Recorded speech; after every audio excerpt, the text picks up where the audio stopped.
What's your experience with HR people? Because I know, like you mentioned before, that you're doing your next like stand-up show that I guess you're writing at the moment is about redundancy, right? Yes, it's So, about my 5 redundancies, how to survive them, how to avoid them, because I should have avoided some, and then how to get the most out of the money out of them if you can. I didn't, but I know the. you So, know the what is tricks. my relationship with HR? Mm. Uh, okay, my idea of HR people, there are some nice ones, but usually HR people go into HR because they are not pretty enough to go to marketing. Oh, wow. Sorry, lady. UGLY, you ain't got no alibi. You're ugly. Oh shit. The ones Shots the ones fired. that treated me badly. Right. Two, they're not smart enough to go into tech stuff and they are not happy and friendly enough to go into sales, which is the ultimate Right. way of anybody that can't get a job. I was in sales too. So yeah, I'll just give you one example, very true.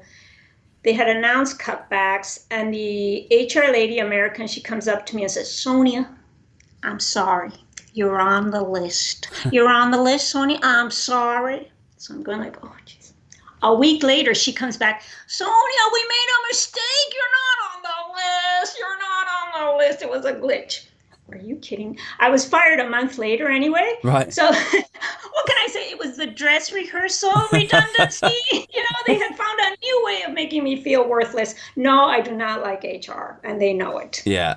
Fucking hell. But Is is it? that enough? I mean, Yeah. have a way. That's HR people are going like, I'm not watching this anymore. that's a shocking way to treat people, though, to suggest that you are on a list for consideration for redundancy, and then to say, oh, do you know what, we made a mistake, and then to have the gall, like at that point, that's the juncture right there where they should have said, oh shit, do you know what, we can't make her redundant because we fucked this up, like we went up to her before and we told her that we were about to, and that was a mistake. If we go up to her now and we say we're going to make redundant, the first thing out of her mouth is going to be like, well, are you really making me redundant, or is this just... That was exactly what I said. I told my boss, listen, what is happening here? This is crazy. And then ultimately in that job, they wanted, these exit interviews, Adrian? Yeah. I mean, excuse me? Why do you want to, you fire me? We want to do an exit interview with you. Why are you leaving the company? Well, you just fired me. Yeah. I don't want to. Can I stay? No. Yeah. Okay, cool. Well, great chat.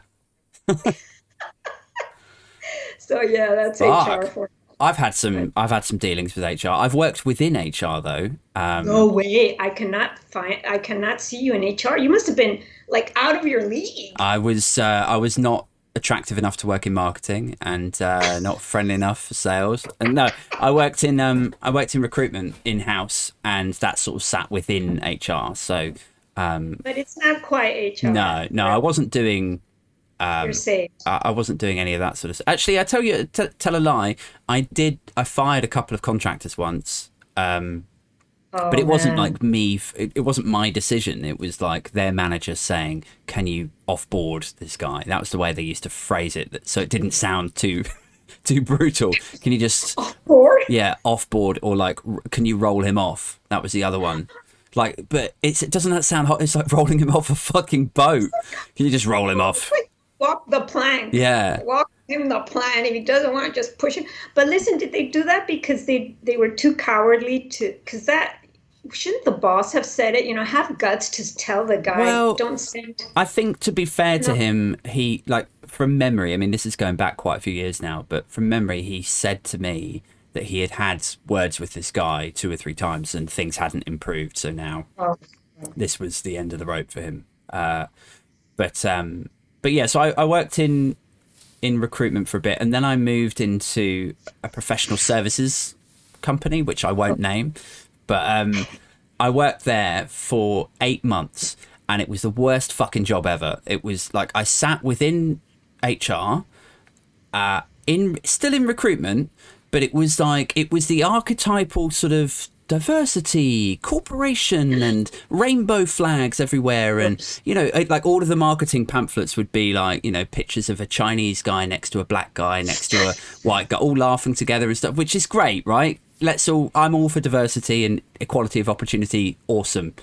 The issue that I had with it was once you sort of scratch beneath the surface and you get into this company, it was nothing. Like, it was so white.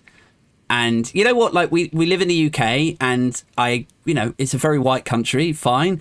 But it was the attitude that bothered me. It was like, it was all of this sort of diversity pamphlet, rainbow flag stuff outside, externally, but internally, everything was super white, middle class male.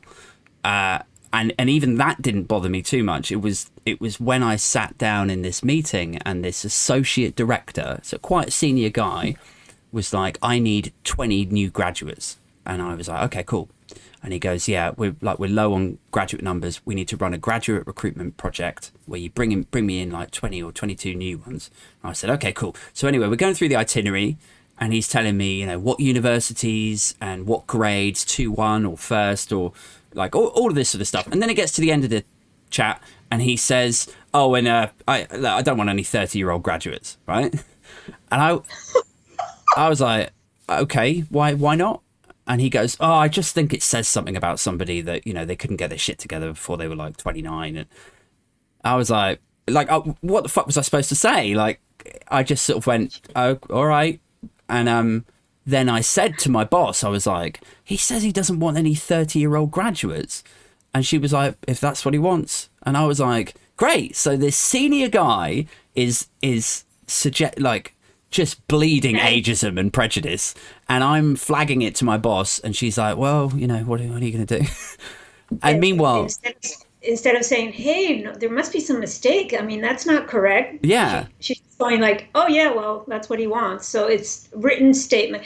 It was gross. So do you think that, because I've always thought that these companies that have all these very, very dangerous, I am all for diversity, I'm Spanish myself, but every time I see these companies that are pushing that so much, there is a question mark. Because if you really are diversity, inclusive, you don't even need anything because you are that company.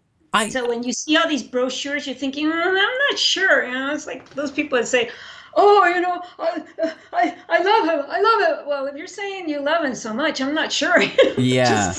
I mean, I guess you could make a case that by being so outwardly pro-diversity, that you are being more welcoming and inclusive to people. Like, if I was better than not having it. Yeah, like if I was a young black woman, would I feel more comfortable applying for a job at consultancy X or consultancy Y if consultancy X, like, there's no trace of any like people of color, but the alternative is actually looking, like people like me, Yeah.